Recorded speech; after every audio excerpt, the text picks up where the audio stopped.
Hello, welcome back to Lily's Macabre Adventures. I have a really good one for you today.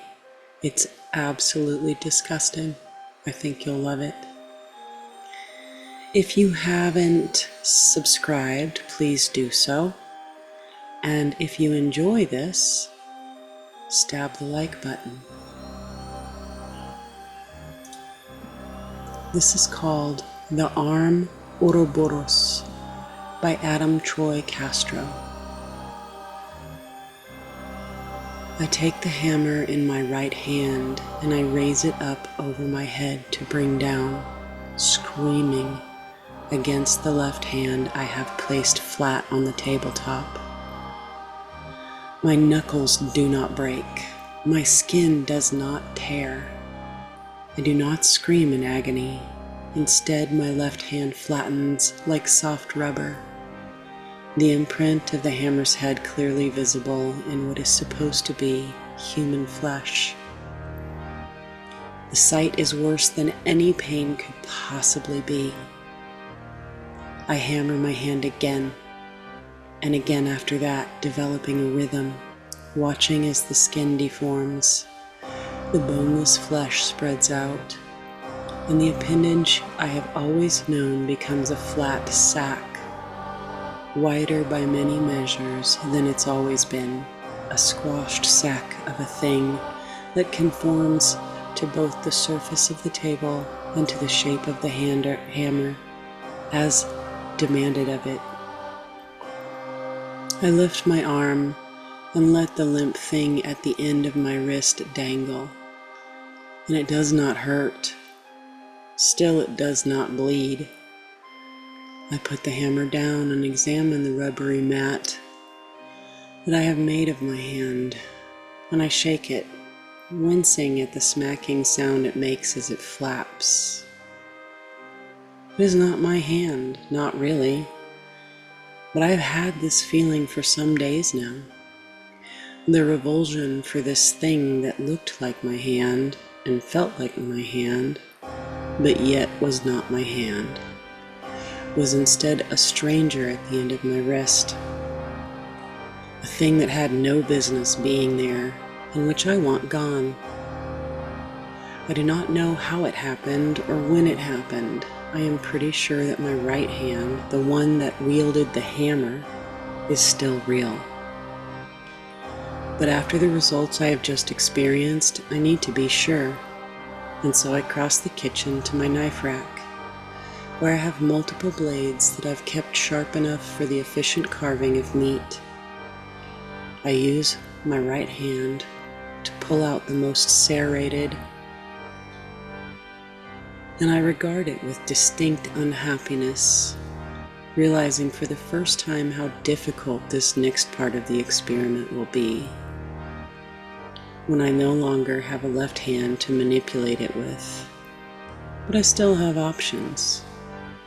And so I tuck the handle of the blade under my left armpit, closing my right fist around the serrated edge. My palm protests at the sharpness. I suspect that my right hand will respond properly to being cut. Under normal circumstances, this would be a stupid experiment. But parts of me are no longer flesh, but are rather something else, and I have to know for sure. I tighten my fist and then rip my hand as fast as I can. What I feel is what I should feel: agony. What I see pour from my right hand is what should pour from it: blood. And when I open that hand to assess the damage, I find what I should find: a deep slash with whitening edges and a pulsing stream of scarlet that already paints the entire surface and shows no sign of relenting. I know what I've done is stupid, but it is also comforting. My right hand is a hand, if a mangled one. My left is something else, and it is infinitely more disturbing to me that it does not hurt than that my right hand does. I feel faint. I know that I should not have done what I just did. I do not understand the madness that made me. I should get on the phone, somehow, call an ambulance, somehow, get these problems dealt with, somehow. But I live in fear of what I will find out if I do manage to stagger into an emergency room and somebody is able to tell me exactly what has become of my left hand. So I stagger to my living room couch and lower myself onto its cushions, and for a minute or so I sit there and bleed, content to do that, unbothered by the blood that is now dribbling down my arm and staining my chest, and the very place where I sit. My right hand is hurting less now, and I suppose that I'm going into shock, and I find that I approve of this development because it deletes much unneeded distraction from the real problem. I looked down at my left hand. It is still largely flat, though it has plumped some, taking on a gray coloring that I suppose I should see as ominous. I lift it, and the silly putty fingers flop like bungee cords. The palm has also developed a horizontal wound to match the one on the right, except that it would possess none of the character of a wound, not any pain, and not any blood. It is distressingly smooth. For all my life, that palm has had what palms should have, a pattern of skin creases in the shape of the letter M, but I have succeeded in smoothing those out. What I am seeing looks like plastic, as cold to the eye as it has been to the touch. I wonder if it's even alive, and I also wonder just how far up my arm the false flesh goes. If the same flattening would occur if I used the hammer on my wrist or my elbow or my shoulder. Maybe the one hand that's bleeding so profusely is the only part of my body that has not been quietly transformed into whatever the left hand has become. And maybe later, if I'm up to it, I will have to perform similar experiments on other body parts, like my feet or my face. But somehow I think not. Somehow I think I've been lucky enough to catch this early, while only my left hand is affected. And if I hadn't been on top of things, I might have ended up in real trouble. In the meantime, the left hand is still plumping. Maybe it possesses the ability to reinflate itself. If not with the blood it doesn't have, then with air, the way a squeaky toy does when released by a dog's jaw. Maybe it's actually an improvement on the hand I lost when it decided to take over, and maybe this will be convenient if the hand I've sliced is in some way irreparably damaged by the slicing of tendons or whatnot. It might not be a bad thing to have a left hand that can reinflate itself after being hammered flat.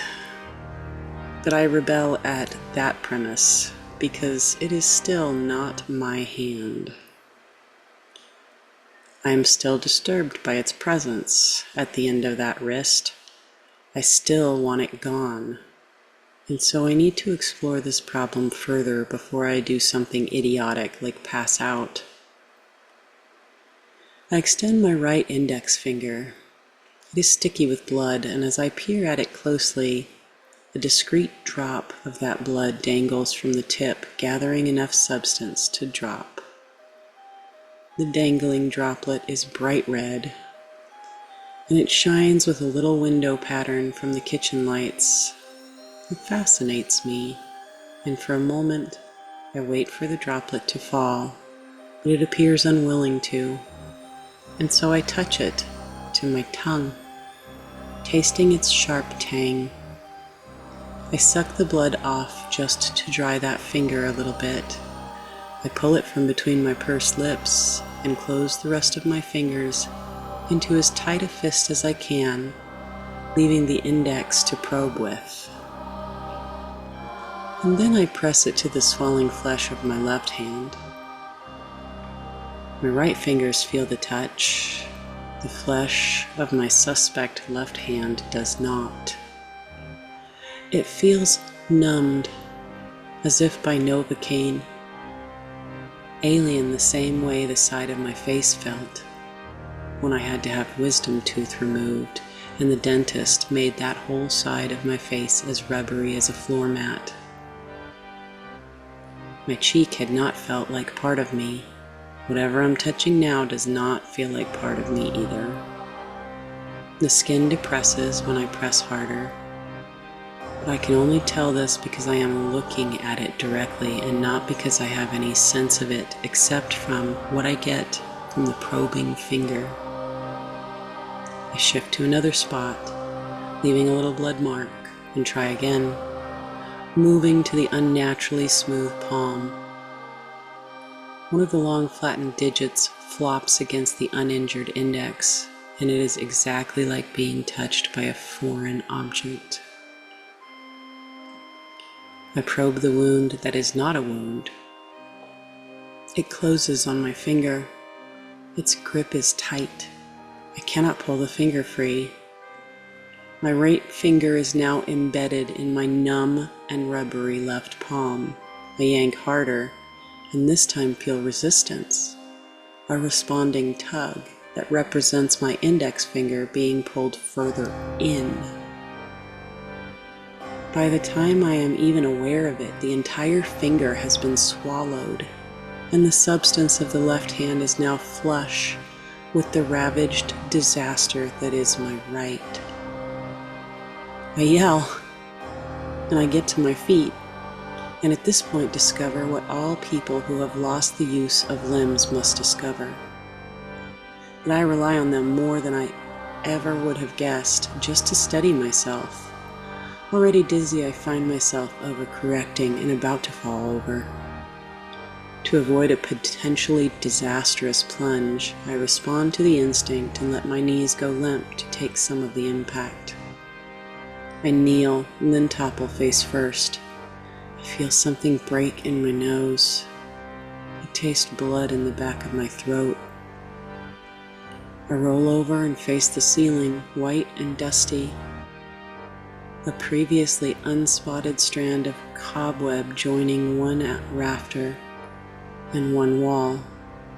I manage to raise my joined arms and see that the flattened left hand has proceeded further in its ambition to take in the bleeding right, that it has swallowed that limb past the wrist and is halfway to the elbow. The rubbery skin flexes like a python swallowing a cat, and my right arm sinks further into my suddenly carnivorous left. There is no possibility of getting to a hospital now, because both my arms are useless, except for those roles that their new paradigm has cast them in, as something that eats and something that is eaten. The flattened fingers of my left hand twitch and start to writhe like subsidiary snakes. They grope like blind things, grab hold higher up my right arm and start to constrict. The pressure's unbelievable. I understand that for my left hand to swallow more, the right must be reduced in size, something that can only be done by breaking the bones and making them parts that can go down. I feel a violent lurch and feel the sting of blood in my eyes before I blink away the sting and see the white spear of bone protruding from the meat of my forearm. I try to scream, and I suppose that what comes from my mouth qualifies as a scream, but it is not very loud. It is more a bubbling retch than anything else, and there is no possibility of anyone hearing me in the next apartment, or the one above, or the one below. And meanwhile, the gray flesh of my left hand closes over the protruding bone and compresses, grinding the splinters together while moving on to the elbow and beyond. My arms now resemble a letter O, one that becomes more and more flattened as the left one continues to elongate and the right one continues to disappear. I can only wonder what will happen when the left swallows its opposing limb all the way up to my shoulder. Will it be satisfied with that? Or will it go full Oroburous, that one part of my body becoming the mouth that will continue to eat until it finally catches up from behind? I know only that some of the things breaking inside me are not at all close to the site of the battle. The blood trying to flow into the besieged arm is now backing up, and I can feel my blood pounding in my ears, bursting like a balloon in my chest, becoming a red curtain over my vision. Already my heart labors to pump. I know that I will be dead soon. I do not know whether my left hand will be, or if it can survive this better than I can, whether it still be hungry, or what it will elect to eat